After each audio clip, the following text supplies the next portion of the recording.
So hello my dear friends, my dear students, welcome once again all of you. आज आप सभी का फिर से एक बार स्वागत है हमारी 12th क्लास की जो इंग्लिश की क्लासेस चल रही हैं उसके अंदर।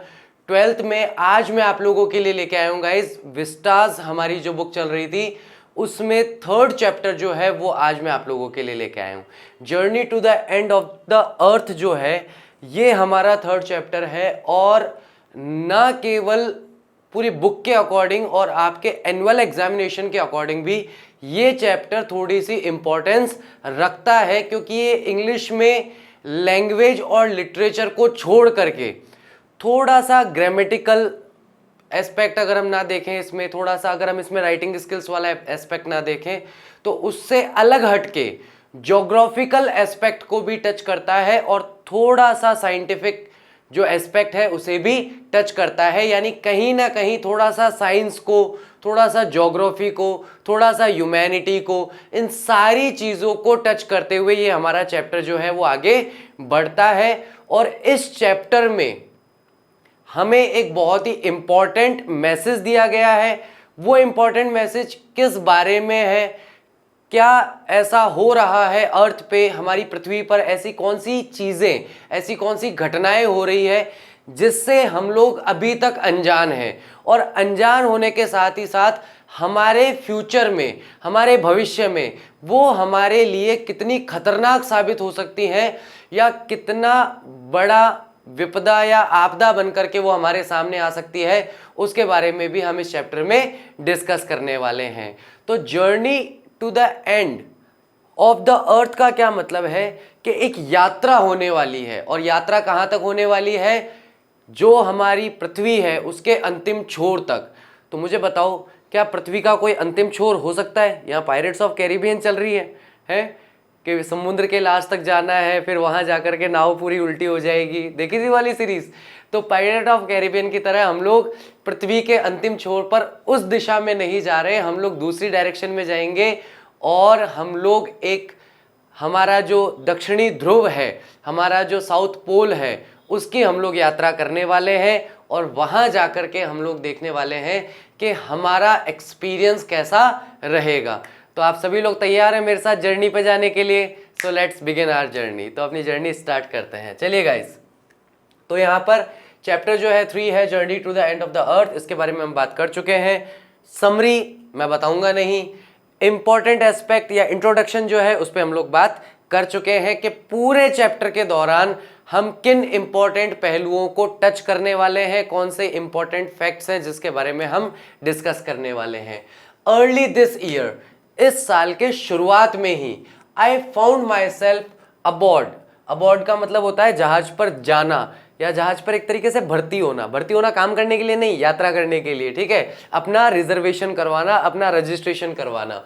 तो मैंने अपने आप को पाया कि मैं जहाज पर जाने के लिए तैयार था। अ रशियन रिसर्च वेसल, एक ऐसा जहाज जो रशियन है और एक रिसर्च वेसल है, यानी कि ऐसा जहाज है जो रिसर्च पर्पज से काम में लिया जाता है, जहां जाकर हम अनुसंधान का काम करते हो, किसी चीज की खोजबीन करने का काम करते हो। ऐसे जहाज पर, सामान्य समुद्री यात्रा नहीं है ये किस तरीके की है? रिसर्च जर्नी है, कि रिसर्च करने के लिए जा रहे हैं। द एकेडमिक स्क्लॉस्की, यानी कि एकेडमिक स्क्लॉस्की जो है ये हमारी इस शिप का नाम है, heading towards the coldest, driest, windiest continent in the world. और ये किस तरफ आगे बढ़ रहा है? हेडिंग का मतलब आगे बढ़ता हुआ, टूवर्ड्स का मतलब की दिशा में, संसार के किस एरिया की दिशा में जा रहा है? ऐसी दिशा में जा रहा है जो संसार का सबसे ज्यादा ठंडा इलाका है, ड्राइएस्ट सबसे सूखा इलाका है, सूखा अदर सेंसेस में है, ठीक है, वो मैं बताऊंगा कैसे है, विंडिएस्ट और जहां पर बहुत ज्यादा तेज हवाएं चलती हो, ऐसा एक कॉन्टिनेंट, ऐसे एक महाद्वीप की ओर हम लोग आगे बढ़ रहे हैं इन द वर्ल्ड, जो संसार में स्थित है। क्या नाम है उसका? अंटार्कटिका। अंटार्कटिका आइलैंड की ओर हम लोग जा रहे हैं। My journey begin 13.09 degrees north from the equator, यानी कि भूमध्य रेखा जो होती है उससे 13.09 डिग्री उत्तर दिशा में अगर हम लोग आते हैं तो वहां से मेरी जर्नी, मेरी यात्रा प्रारंभ होती है इन मद्रास। कहां से यात्रा प्रारंभ हो रही है इनकी? मद्रास से। और मद्रास कहां स्थित है अगर पूछ लिया जाए सीधा प्रश्न तो इक्वेटर से, यानी कि भूमध्य रेखा जो है उससे 13.09 डिग्री नॉर्थ की तरफ मद्रास सिचुएटेड है, स्थिर है। एंड इन्वॉल्व्ड, और इस यात्रा में कौन कौन सी चीजें शामिल है, कौन कौन सी चीजें शामिल होने वाली है? क्रॉसिंग 9 टाइम जोन, यानी कि 9 अलग अलग टाइम जोन जो हैं उन्हें हम पार करने वाले हैं। अब इसका क्या मतलब है? जैसे कि भारत का समय जो देखा जाता है वो देखा जाता है दिल्ली के अकॉर्डिंग, ठीक है। उसी तरीके से अमेरिका का किसी और के अकॉर्डिंग देखा जाएगा। उसी तरीके से न्यूयॉर्क जो है, सॉरी यूके जो है उसका अलग तरीके से देखा जाएगा, जैसे हम लंदन कहते हैं, ठीक है। या फिर यूनाइटेड स्टेट्स ऑफ अमेरिका जो है वो अलग होगा, यूनाइटेड किंगडम का अलग होगा, अफ्रीका का अलग होगा। इसी तरीके से अलग अलग कॉन्टिनेंट्स हैं और उनके अलग अलग टाइम जोन हैं। भाई अगर 9 बज रहे हैं तो अजमेर में या फिर इंडिया में बज रहे हैं, अमेरिका में तो 9 नहीं बज रहे, तो अलग अलग जगह पर किस तरह का है, अलग अलग टाइम जोन है। तो 9 टाइम जोन्स को हम लोग पार करने वाले हैं।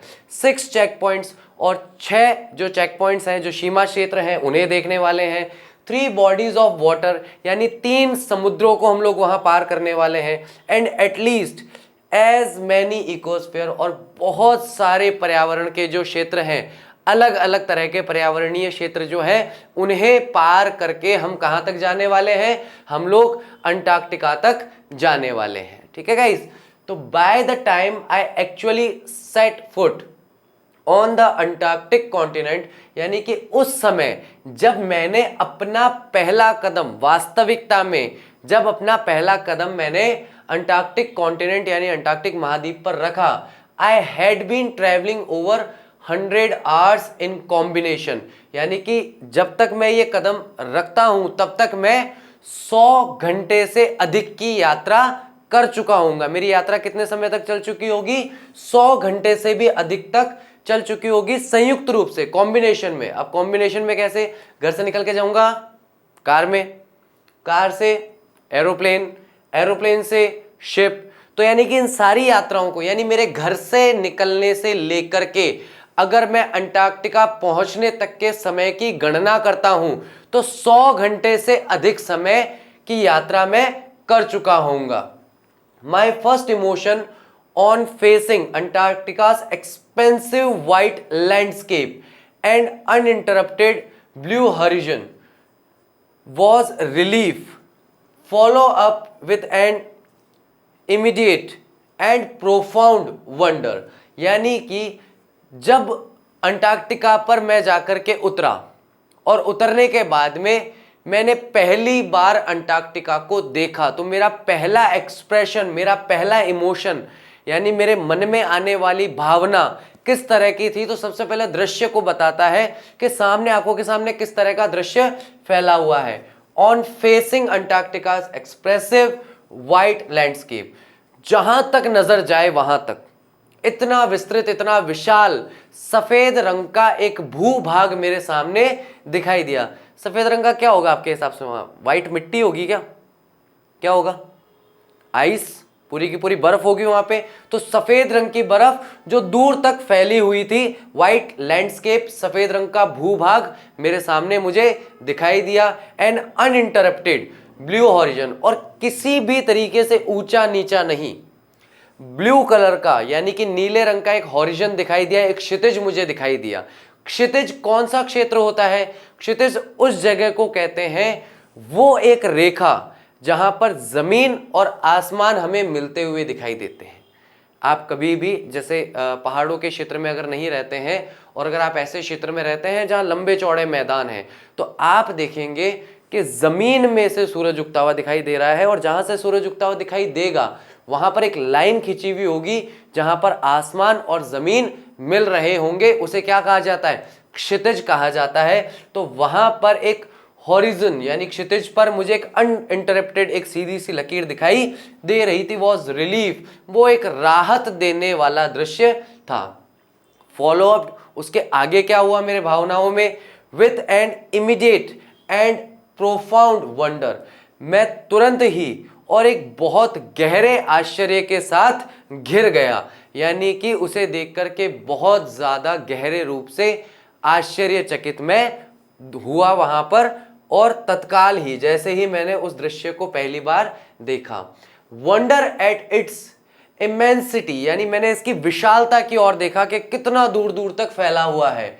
इट्स आइसोलेशन, इसके एकांत को देखा, यहां पर फैली हुई पूरी शांति को देखा। भाई अंटार्कटिका पे कोई रहता नहीं, समुद्र से आप गए हो, समुद्र तट पे जैसे ही आप अपनी शिप से उतरोगे, उतरने के बाद सबसे पहला जो दृश्य दिखाई देगा तो वहां पर नॉर्मली शहर वगैरह कुछ भी नहीं है, कोई रहता नहीं है वहां पे, तो इसलिए वहां पर क्या है, पूरी तरीके से शांति है, किसी भी तरह का शोर शराबा कुछ भी नहीं हो रहा है। इट्स आइसोलेशन बट मेनली, लेकिन मुख्य तौर पर, at how there could ever have been a time when India and Antarctica were part of the same landmass। लेकिन मुख्य तौर पर, जैसा कि भूवैज्ञानिक यानी भूमि वैज्ञानिक होने के नाते जानते हैं सभी लोग कि एक समय में अंटार्कटिका और भारत दोनों आपस में जुड़े हुए एक ही भूभाग का हिस्सा थे। बात कंफ्यूजिंग तो नहीं हो गई? वापस से कहता हूं कि बहुत समय पहले अंटार्कटिका और भारत की जो जमीन है वो वास्तविकता में जुड़ी हुई थी, दोनों एक ही लैंड मास का हिस्सा है, ये बात मानने में नहीं आ रही। But mainly at how there could ever have been, ऐसा कैसे हो सकता है, अ टाइम, एक समय था, व्हेन इंडिया एंड अंटार्कटिका, जिस समय भारत और अंटार्कटिका दोनों वर पार्ट ऑफ, दोनों हिस्सा थे, द सेम लैंड मास, एक ही भूभाग का हिस्सा दोनों कैसे हो सकते हैं, ये बात मानने में नहीं आती है, ऐसा यहां पर ये कह रहा है। अब ऐसा क्यों कह रहा है, क्यों नहीं कह रहा है, उसके लिए हमें क्या करना होगा, हमें थोड़ा सा हिस्ट्री की ओर जाना होगा, हमें हमारे इतिहास की ओर थोड़ा सा मुड़ करके देखना होगा कि किस तरीके से। आप लोगों का मन मान रहा है क्या वैसे? ठीक है, इन सबको छोड़ते हैं, चैप्टर को बाद में छोड़ते हैं। एक सेंटेंस लिया मैंने कि ऐसा कैसे हो सकता है कि किसी समय में भारत और अंटार्कटिका एक ही जमीन का, एक ही भूभाग का हिस्सा रहे हो। आप लोगों का कॉन्शियस क्या कहता है, आप लोगों का मन क्या कहता है, हो सकता है ऐसा पॉसिबल है? या आपको लगता है कि नहीं, ये कुछ ना कुछ यहाँ पे और कुछ गड़बड़ आएगी, कोई ना कोई पोएटिक डिवाइस या कोई ना कोई लिटरेचर वाला कोई ना कोई एक इमेजिनेशन या एक्सप्लेनेशन देखने को मिलेगा, या वास्तविकता में जियोलॉजिकल ये पॉसिबल हो सकता है ना? मुझे कमेंट करके जरूर बताइएगा कि इस समय आपका एक्सप्रेशन क्या कहता है। चैप्टर के बाद में क्या एक्सप्रेशन कहता है वो अपन बाद में डिस्कस करेंगे, अभी ये बताना इस समय आपका एक्सप्रेशन क्या कह रहा है। 650 मिलियंस ईयर्स अगो, यानी कि 650 मिलियन साल पहले, अ जायंट, एक बहुत ही बड़ा, एमलगेमेटेड साउदर्न सुपर कॉन्टिनेंट, यानी कि संयुक्त रूप से रहने वाला एक साउदर्न, साउदर्न का मतलब होता है जो दक्षिणी भाग में था, सुपर कॉन्टिनेंट यानी महाद्वीप नहीं, विशाल महाद्वीप, ऐसा महाद्वीप जिसमें अभी के बहुत सारे महाद्वीप मिले हुए हों, है ना? ऐसा एक इतना बड़ा भूभाग था जिसमें आज के कई महाद्वीप उसमें मिले हुए थे, जिसमें से आप भारत को भी मान सकते हैं, जिसे अधिकांशतः क्या कहा जाता है पूरे विश्व में, उपमहाद्वीप कहा जाता है। क्या कहा जाता है? हालांकि हम कॉन्टिनेंट नहीं है, ठीक है, लेकिन फिर भी क्या कहा जाता है, भारत को उपमहाद्वीप कहा जाता है। तो एक विशाल कॉन्टिनेंट जो था उसका नाम था गोंडवाना, ठीक है। आज तो हम कॉन्टिनेंट्स का अगर नाम लेंगे तो गोंडवाना का कोई नाम नहीं आता, लेकिन गोंडवाना कब था? 650 मिलियन साल पहले गोंडवाना नाम का एक विशाल महाद्वीप था, डिड इंडीड, जो कि वास्तविकता में एग्जिस्ट करता था, अस्तित्व में था, सेंटर्ड रफली around the present day Antarctica, जो कि वर्तमान के अंटार्कटिका के आसपास के क्षेत्र में पूरा का पूरा फैला हुआ था या बिखरा हुआ था, केंद्रित था वहीं पे। यानी कि ये आप देख रहे हो ना, ये पुराने समय का है, जिस समय यहाँ पर थेथिस सागर हुआ करता था, ऊपर लारेशिया हुआ करता था और नीचे गोंडवाना हुआ करता था। केवल ये दो ही कॉन्टिनेंट हुआ करते थे, एक कॉन्टिनेंट ऊपर, एक कॉन्टिनेंट नीचे की तरफ, यानी कि एक नॉर्दर्न साइड में और एक साउदर्न साइड के अंदर था। तो एक दक्षिणी के अंदर दक्षिणी क्षेत्र में जो था उसका नाम क्या था, गोंडवाना था, जो यहाँ पर स्थित था। ये आपको लग रहा होगा कि कोई इमेजिनरी नक्शा है, लेकिन ये कोई काल्पनिक नक्शा नहीं है। ये नक्शा कितना पुराना है, 650 मिलियन साल पुराना ये नक्शा हमें यहाँ पे देखने को मिल रहा है। तो ये जो नीचे वाला क्षेत्र है ना, इसमें से अलग होकर के, यहां से टूट करके, और जब ऊपर की तरफ ये भूभाग सरकना शुरू हुआ तो जाकर के लारेशिया में टकराया, और लारेशिया में टकराने की वजह से भारत जो है वो एक अलग भूभाग बन गया, जबकि पहले अंटार्कटिका और भारत दोनों क्या थे, एक ही भूभाग का हिस्सा थे। इसीलिए आपने देखा होगा कि हिमालय पर्वत जब खड़े हुए तो कैसे खड़े हुए, क्योंकि जब वो भूभाग यहां से टूट करके ऊपर की ओर जाने लगा और जाकर के लारेशिया से टकराया, टकराने की वजह से वो फोल्डिंग्स होना शुरू हो गई, यानी कि जमीन जो है वो टूट करके इकट्ठी होना शुरू हो गई, और उसी वजह से वो ऊंचे ऊंचे पहाड़ जो हैं वो बने हुए हैं, जिन्हें हम हिमालयन माउंटेन रेंजेस कहते हैं, क्योंकि वहां पर एक पहाड़ खड़ा नहीं हुआ है, पहाड़ की पूरी एक श्रृंखला, फिर दूसरी श्रृंखला, फिर तीसरी श्रृंखला, फिर चौथी ऊपर से जाके घुमावदार, 4 कुल पर्वत श्रृंखलाएं वहां पर आपको खड़ी हुई दिखाई देंगी। वो किस वजह से है, क्योंकि ये भाग टूट करके ऊपर की तरफ सरक रहा था और टकराने के बाद भी रुका नहीं, सरकता ही चला गया, उस वजह से खड़े होकर के वो वहां पर पहाड़ बन गए।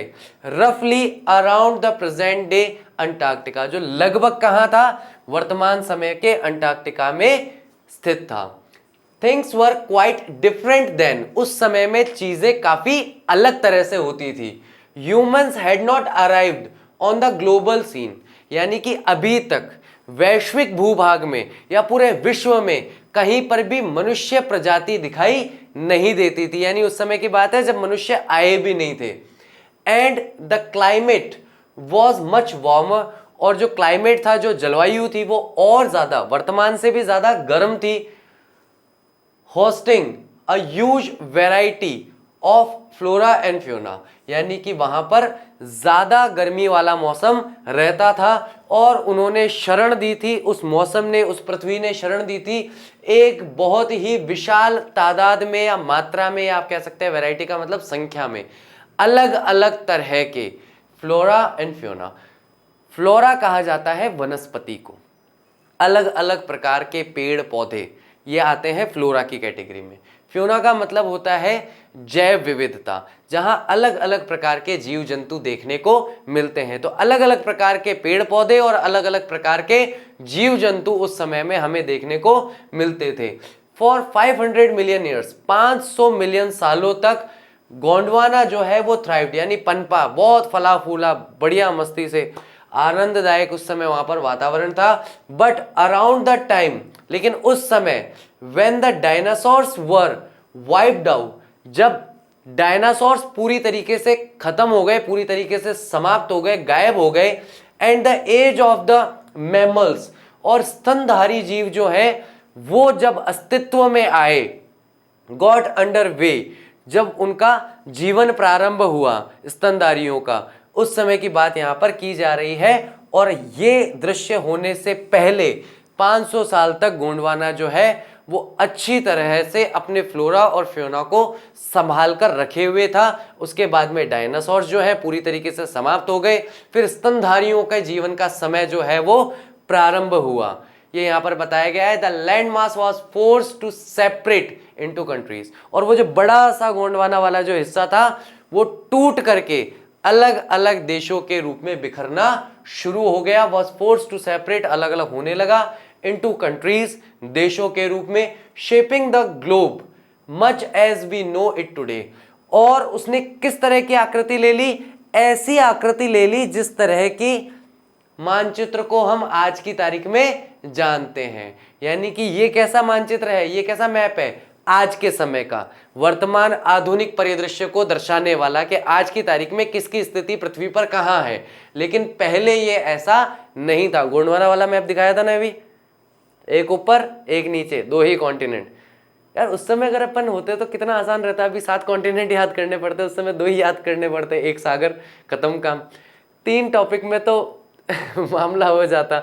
अब यहाँ तो कॉन्टिनेंट्स भी हैं, सब कॉन्टिनेंट्स भी हैं, भगवान जाने गोंडवाना को क्या सूझा टूट करके अलग अलग देश बनाने में। चलिए आगे बढ़ते हैं। Force to separate into countries, और टूट करके उसके अलग अलग देश बने। Shaping the globe much as we know it today, और आज के मानचित्र जैसे देश का या मानचित्र का निर्माण उससे हुआ। To visit Antarctica now is to be a part of that history.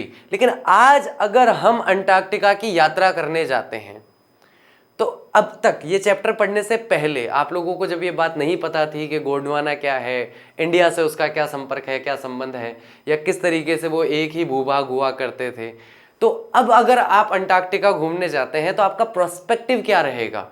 आप इतिहास में कुछ ना कुछ चीज़ें तो वहाँ देखना चाहोगे, या कुछ ना कुछ चीज़ अगर आप वहाँ खड़े भी रहोगे तो आपको महसूस होगी कि यार ये वो भूभाग है जो एक समय में भारत से जुड़ा हुआ रहा है, या भारत के साथ ही लगा हुआ भूभाग भी यही है।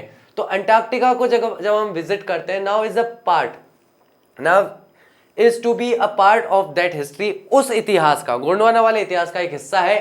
टू गेट अ ग्रास्प, एक नजर डालनी चाहिए इस पे, of where we have come from, कि हम लोग वास्तविकता में कहां से आए हैं, and where we could possibly be heading, और हम संभावना वाले रूप से यानी कि संभावित रूप से हम किस दिशा में आगे बढ़ रहे हैं। अब देखो हम कहां से आए हैं ये तो भूभाग का विषय है, लेकिन संभावित रूप से हम किस दिशा में जा रहे हैं ये भूभाग का विषय नहीं है, ये प्रकृति का विषय है।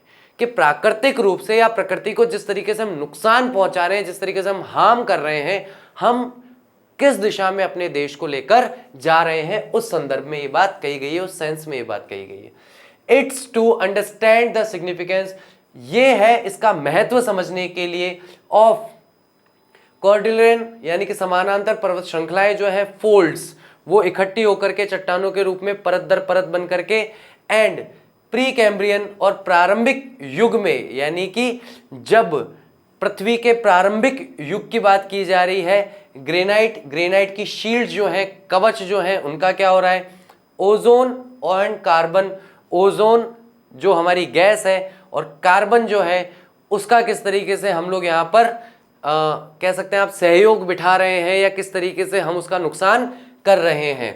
इवैल्यूएशन एंड एक्सटिंक्शन, चीजों को उत्पन्न करना, चीजों को बनाना, चीजों का निर्माण करना, उनकी उत्पत्ति करना, साथ ही साथ उनके एक्सटिंक्शन यानी कि उनके विनाश के बारे में, विलुप्त हो जाने के बारे में या समाप्त हो जाने के बारे में क्या। तो हमें इन सारी चीजों के सिग्निफिकेंस को, महत्व को समझना पड़ेगा, चाहे हम कॉर्डिलेरन फोल्ड्स के बारे में बात करें, चाहे प्री कैम्ब्रियन के बारे में बात करें, चाहे हम ग्रेनाइट शील्ड्स के बारे में बात करें, चाहे हम ओजोन और कार्बन के बारे में बात करें, चाहे हम इवैल्यूएशन के बारे में बात करें, इवोल्यूशन के बारे में बात करें, या एक्सटिंक्शन के बारे में बात करें, तो इसके बारे में हमें सिग्निफिकेंट होना जरूरी है। इन चीजों के महत्व को समझना अत्यधिक आवश्यक है। अगर हम इसके महत्व को नहीं समझेंगे तो क्या कहा था ऑथर ने, हम किस दिशा में जा रहे हैं ये सोचना भी जरूरी है। When you think about all that can happen in a million years, आप जब ये सब सोचते हैं, you think about all this, ये सब हो सकता है 1,000,000 ईयर में। It can get pretty mind boggling, ये चीजें जो है ये काफी हद तक दिमाग को हिला देने वाली हो सकती हैं, यानी कि कुछ चीजें ऐसी होती हैं जिनकी हम कल्पना कर सकते हैं, कुछ चीजें ऐसी होती हैं जिसकी हम कल्पना भी नहीं कर सकते। कोविड के आने से पहले इस तरह की महामारी या इस तरह की बीमारी की कल्पना हम में से कोई नहीं कर सकता था, लेकिन ऐसी कोई और बीमारी भी आ सकती है, इसकी कल्पना अब हम कर सकते हैं, राइट। ऐसे ही जब तक सुनामी नहीं आया था तब तक किसी ने इस तरह की कल्पना नहीं की थी कि समुद्र जो है वो इतना विशालकाय रूप लेकर के और पृथ्वी को या धरती वाले हिस्से को, लैंड वाले हिस्से को इतना ज्यादा नुकसान पहुंचा सकता है। लेकिन अब हम उसकी कल्पना कर सकते हैं क्योंकि हम उसे देख चुके हैं। तो आप ये सोचिए, और ऐसी कितनी चीजें हो सकती है जो अभी तक हमने नहीं देखी। तो आज के लिए हमारे लिए क्या है, वो चीज हमारी कल्पना से भी परे है, हम उसकी कल्पना भी नहीं कर सकते। अगर हम करते हैं, it can be pretty mind boggling, यानी कि ये दिमाग को हिला देने वाली कल्पना हो सकती है। इमेजिन, विचार कीजिए, इंडिया पुशिंग नॉर्थवर्ड्स, इंडिया जो है वो नॉर्थ की ओर बढ़ रहा है, जैमिंग अगेंस्ट एशिया, और आगे जाकर के एशिया से टकरा जाता है और रुक जाता है, टू बकल, और वहां से टूटना फूटना शुरू हो जाता है, तोड़ना मुड़ना शुरू हो जाता है। इट्स क्रस्ट, और इसके ऊपरी सतह पे, जो सबसे ऊपर वाली सतह होती है उस पे, एंड फॉर्म, और निर्माण करता है या बनाता है द हिमालयास, हिमालय का निर्माण करता है। मैंने बताया था ना अभी किस तरीके से प्रक्रिया हुई, मैंने वहां इसलिए बता दिया क्योंकि मैप था ना, तो बताना आसान हो गया था कि इस तरीके से हिमालयास बने। यहाँ पे सेम बात वही दोहरा रहा है। साउथ अमेरिका किस तरीके से बना है, drifting off to join North America, यानी कि एक जब ऊपर की तरफ बढ़ रहा था भूभाग, उसमें से एक टुकड़ा टूट करके और किधर की तरफ चला गया, नॉर्थ अमेरिका की तरफ चला गया, उसे ज्वाइन करने के लिए एक टुकड़ा टूट करके साउथ अमेरिका का, जो कि ड्रिफ्ट करने लगा, उधर की ओर आगे बढ़ने लगा। Opening up the direct passage, और बीच में दर्रों को खोल दिया, यानी कि पहले जहां पर पूरा का पूरा भूभाग था, केवल जमीन थी, अचानक से टकराया, टूट फूट रहा है, तो उसके बीच में छोटी छोटी दरारें आना भी वहां पर शुरू हो गई। दर्रा टू क्रिएट अ कोल्ड सर्कमपोलर, यानी कि कोल्ड सर्कमपोलर को बनाने के लिए, यानी कि समुद्र में बहने वाली जो क्लॉकवाइज धाराएं हैं उनका निर्माण करने के लिए। कीपिंग अंटार्कटिका फ्रिगेट, जिसकी वजह से अंटार्कटिका जो है वो सबसे ठंडा क्षेत्र रह गया, यानी कि यहां से गर्म धाराएं जो जाती है वो कभी भी अंटार्कटिका तक पहुंच ही नहीं पाती, क्योंकि उसके चारों तरफ जिस तरीके से वो सर्कमपोलर करंट जो है वो घूम रहा है, वो कभी भी उन गर्म धाराओं को कहां तक नहीं पहुंचने देता, अंटार्कटिका तक नहीं पहुंचने देता, जिसकी वजह से वो बहुत ही ठंडा स्थान है, डेसोलेट, बिल्कुल निर्जन है, वहां कोई इंसान नहीं रहता, and at the bottom of the world, और संसार के बिल्कुल निचले क्षेत्र में जाकर के वहां पर स्थिर हो गया है, वहां पर रखा हुआ है, बना हुआ है, आप कुछ भी कह सकते हैं। For a sun worshipping South Indian like myself, मेरे जैसा एक इंसान जो साउथ इंडिया में रहता है और सूर्य की पूजा करता है। सूर्य की पूजा करने का मतलब क्या है, हमारे लिए सूर्य बहुत ही स्वाभाविक है, सूरज उगता है, तपता है, हम लोग देखते हैं, हम लोग उसे देवता के रूप में पूजते हैं। तो मेरे जैसा इंसान जो साउथ इंडियन है, साउथ इंडिया का रहने वाला है और सूर्य की पूजा करता है, 2 weeks in a place where 90% of Earth's total ice volumes are stored, यानी कि ऐसी जगह पर 2 हफ्ते रहने के लिए गया है जहां पूरी दुनिया का 90% बर्फ जो है वहां पर जमा है, एकत्रित है।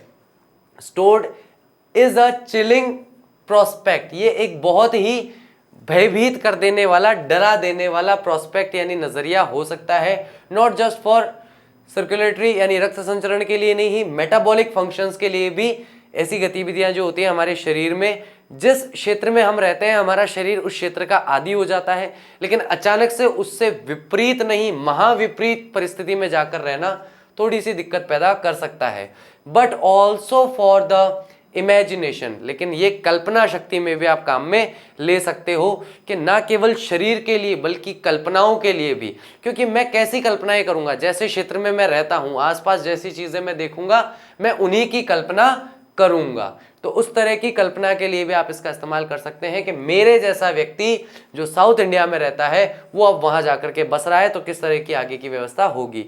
It's like walking into a giant ping pong ball, ऐसा लगता है कि बड़ी सी कोई पिंग पोंग बॉल है, क्योंकि पिंग पोंग बॉल क्या होती है, टेनिस बॉल को कहा जाता है, उस पर जैसे ही पैर रखते हैं वो दब जाती है, फ्लैट हो जाती है ना, और पैर रखते हैं और हल्का सा भी पैर उठाने की कोशिश करते हैं, कभी यूं कभी यूं। तो पिंग पोंग बॉल का मतलब क्या है कि सीधे नहीं चल सकते आप वहां पर, क्योंकि वहां पर इतनी बर्फ है, आपने पैर डाला, पैर गया बर्फ के नीचे और आप टेढ़े हो गए, आपको पता नहीं है कहां बर्फ जो है सख्त है और कहां पर हल्की परत है जिसमें आप नीचे की तरफ आपका पैर जा सकता है। अ जायंट, एक बहुत बड़ी पिंग पोंग बॉल, क्योंकि पूरा का पूरा अंटार्कटिका ही एक पिंग पोंग बॉल है उसके लिए। तो devoid of any human marks, किसी भी प्रकार के इंसानी जो चिन्ह है उनसे रहित है, यानी वहां पर इंसान या इंसान का कोई भी प्रतीक, कोई भी चिन्ह दिखाई नहीं देता है। नो ट्रीज, कोई पेड़ पौधे दिखाई नहीं देते। बिलबोर्ड्स यानी विज्ञापन के जो बोर्ड होते हैं वो कहीं दिखाई नहीं देते। बिल्डिंग्स, वहाँ आसपास किसी भी तरह की इमारतें भी दिखाई नहीं देती, क्योंकि वहाँ कोई नहीं रहता, वहाँ कोई रह ही नहीं सकता, इसलिए वहाँ पर इंसान या इंसान के कोई भी चिन्ह या निशान दिखाई नहीं देते हैं। यू लूज ऑल अर्दरली सेंस, यानी कि पृथ्वी पर होने का जो भी भाव है आप वो वहां जाकर पूरी तरीके से खो देते हैं। आपको ऐसा लगता है मैं पृथ्वी पे हूं ही नहीं, मैं अर्थ पे हूं ही नहीं, ऐसा भाव वहां पर पैदा होता है। ऑफ पर्सपेक्टिव, गहराई और दूरी में, एंड टाइम हेयर, यानी कि पर्सपेक्टिव यानी कि किस तरीके से गहराई है, किस तरीके से दूरी है, क्या चीजें हमें दिखाई दे रही है, ऐसा लग रहा है कोई चीज बहुत दूर है लेकिन वो वास्तविकता में उतनी दूर है नहीं। और इसी तरीके से टाइम जो है वो भी अलग तरीके से यहाँ काम करता है। द विजुअल, यानी आंखों का देखने का जो रेंज है, स्केल रेंजेस जो है, यानी कि आंखें जितने दूर तक देख सकती हैं, from the microscopic to the mighty, यानी कि छोटी से छोटी, सूक्ष्म से सूक्ष्म चीज लेकर के और बड़ी से बड़ी चीज तक, विशाल से विशाल चीजें तक देखने को, टू द माइटी, जैसे कि मिडजेसिस यानी मच्छर, एंड माइट्स छोटे कीड़े मकोड़े, टू ब्लू वेल्स बड़ी बड़ी विशाल समुद्री वेल तक भी आप देख सकते हो, एंड आइसबर्ग्स और बड़े बड़े बर्फ के पहाड़, या बर्फ के वैसे टुकड़े ही कहा जाता है उन्हें तो, लेकिन वो टुकड़े इतने बड़े होते हैं कि हमारे लिए पहाड़ होते हैं। अंटार्कटिका के लिए वो केवल बर्फ का एक टुकड़ा है, ठीक है, अभी देखना आगे आएगा। As big as a countries, यानी कि इतने बड़े बड़े बर्फ के टुकड़े जितना कि एक देश होता है। The largest recorded was the size of Belgium, यानी बेल्जियम देश जितना बड़ा एक बर्फ का टुकड़ा, एक आइसबर्ग अब तक जो सबसे बड़ा नापा गया है वो इतना बड़ा केवल एक बर्फ का टुकड़ा ही है, जो कितना बड़ा है, बेल्जियम देश जितना बड़ा पूरा, ठीक है। तो इस तरीके से यहाँ छोटी से छोटी चीजें और बड़ी से बड़ी चीजें भी आप यहाँ पर देख सकते हैं। आप चाहे तो छोटे छोटे मच्छर देख सकते हैं, चाहे तो बड़े बड़े यहाँ पर क्या देख सकते हैं आप, आइसबर्ग्स देख सकते हैं, वेल्स देख सकते हैं, ठीक है। ये कहा जा रहा है days go on and on and on, दिन जो है वो निकलते रहे एंड निकलते रहे। इन सररियल, यानी बहुत ही विचित्र तरीके से 24 आवर्स ऑस्ट्रल समर लाइट, यानी 24 घंटे जलने वाली जो दक्षिणी रोशनी है वो आपको दिखाई देती है, यानी कि वहां पर सूर्य कभी अस्त नहीं होता, वहां पर आपको ऐसा लगेगा कि हमेशा दिन का ही समय है। जैसे अपने यहाँ रात को बिल्कुल अंधेरा हो जाता है ना, वैसे वहां पर अंधेरा नहीं होता है। समर लाइट, यानी कि गर्मी ग्रीष्म काल की जो रोशनी है वो वहां पर दिखाई देती है। एंड यूबिक्विटस साइलेंस, और सर्वव्यापी, यानी कि चारों तरफ फैली हुई शांति, सन्नाटा, कोई आवाज नहीं। Interrupted only by the occasional avalanche और कैल्विंग आइस शीट्स, जब भी कभी कभार कोई बर्फ का टुकड़ा जो है वो पिघल करके या स्लाइड होकर के जब समुद्र में जाकर गिरता है तो केवल उसकी आवाज जो है वो सुनाई देती है, वो भी कभी कभार, उसके अलावा किसी तरह की कोई आवाज सुनाई नहीं देती। यहां पर हमें एक ही चीज ढंग से समझनी है कि ये जो पॉइंट है ना, ये सबसे इंपॉर्टेंट जो एस्पेक्ट है उसकी तरफ हमारा ध्यान खींच के लाता है कि धीरे धीरे वहां पर भी आइस मेल्ट होना शुरू हो गई है, ठीक है। तो यहां पर ये जो है आइस शीट्स का गिरना, ये सारी चीजों की आवाजें वहां सुनाई देती है। कॉन्सिक्रेट्स द प्लेस, और ये जो शांति है चारों तरफ की, ये इस स्थान को और ज्यादा पवित्र बना देती है। इन सारी चीजों से इस जगह की, अंटार्कटिका की पवित्रता और ज्यादा बढ़ जाती है। एक तो इंसान नहीं, किसी तरीके के बिलबोर्ड नहीं, कुछ नहीं, चारों तरफ शांति है, श्वेत चीजें जो है चारों की तरफ फैली हुई है, ये सारी चीजें मिलकर के इस जगह को और अधिक पवित्र बनाती है। It's an immersion that will force you to place yourself in context of the earth's geological history. ये पूर्ण रूप से, ये सारा का सारा जो माहौल है ये पूर्ण रूप से आपको क्या कर देता है, विवश कर देता है कि आप खो ही जाएंगे। ना चाहते हुए भी अगर आप अपने सामने इस दृश्य को देखेंगे तो आप उसमें पूरी तरीके से लिप्त हो जाएंगे, पूरी तरीके से मग्न हो जाएंगे, खो जाएंगे इसमें। That will force you to place yourself, ये आपको विवश कर देगा कि आप अपने आप को उस स्थिति में रखें। इन द कॉन्टेक्स्ट, इस प्रसंग में, of the earth geological history, के पृथ्वी जो है उसके भूगर्भ यानी कि भूमि वाले हिस्से से संबंधित विज्ञान, या फिर आप इसे कह सकते हैं ज्योग्राफी से रिलेटेड जो नॉलेज है या साइंस जो है, उससे आप अपने आप को बहुत ज़्यादा जुड़ा हुआ पाएंगे। एंड फॉर ह्यूमंस, और इंसानों के लिए, द प्रोग्नोसिस इजंट गुड, यानी कि चीज़ों का पूर्वानुमान लगाना, पहले से ही चीज़ों की कल्पना करना जो वास्तविकता में सच हो या नहीं हो, इस जगह के संदर्भ में अच्छी बात नहीं है। यानी कि हमें पहले से अनुमान नहीं लगाना चाहिए कि आगे क्या होगा क्या नहीं होगा। वास्तविकता में जो जियोलॉजिकल चीज़ें हैं, जो कि भूगर्भिक तथ्य हैं, उन्हें देखते हुए हमें आगे बढ़ना चाहिए या हमें आगे बढ़ना होगा। ठीक है गाइस, तो ये हमारा चैप्टर का फर्स्ट हाफ है। आई होप आप सभी लोगों को बहुत अच्छे से हमारा फर्स्ट हाफ जो है वो समझ में आया होगा।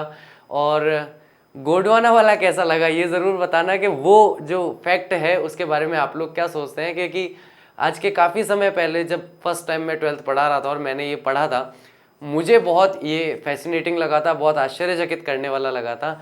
आप लोगों का एक्सपीरियंस इस तरह की चीज़ों को लेके क्या है कि भविष्य जो है वो अपने गर्भ में कितने रहस्य, कितने राज छुपा कर बैठा है। जैसे कि मैंने अभी थोड़ी देर पहले एग्जाम्पल दिया था कोविड के बारे में, सुनामी के बारे में। और आपको क्या लगता है कि ऐसी कौन सी प्राकृतिक आपदाएं हो सकती हैं जिसके बारे में हमें पता होना चाहिए, लेकिन सामान्यतः हम लोग उन चीज़ों के बारे में जानते नहीं हैं। अगर आपको ऐसी कुछ पता है तो कमेंट में लिख करके मुझे बताइए, मुझे शेयर कीजिए। मुझे भी अगर आपसे कुछ सीखने का मौका मिलेगा तो मुझे बहुत अच्छा लगेगा। So guys, thank you very much and take care of yourself. I will see you soon. Take care, bye bye.